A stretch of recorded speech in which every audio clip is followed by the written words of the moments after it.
बिस्मिल्लाहिर्रहमानिर्रहीम।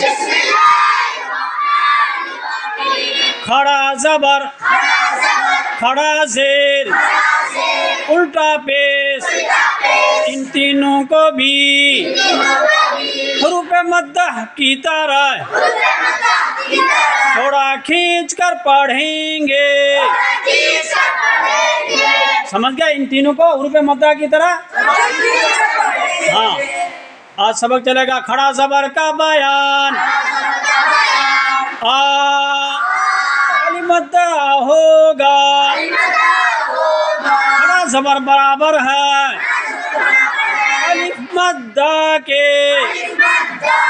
खड़ा ज़बर को एक अलिफ के बराबर थोड़ा खींच कर पढ़ेंगे।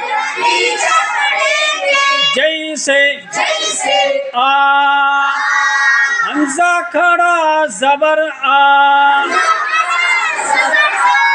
बा, बा खड़ा ज़बर बा,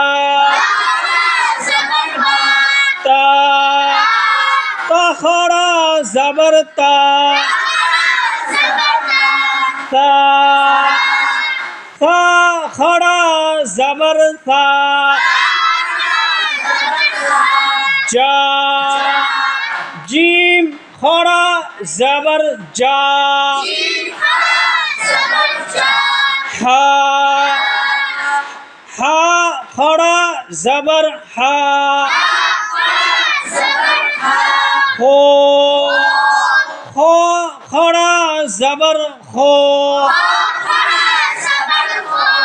दा, दाल खड़ा ज़बर दा, दा, दाल खड़ा ज़बर दा। बात उंगली पे, समझ गए?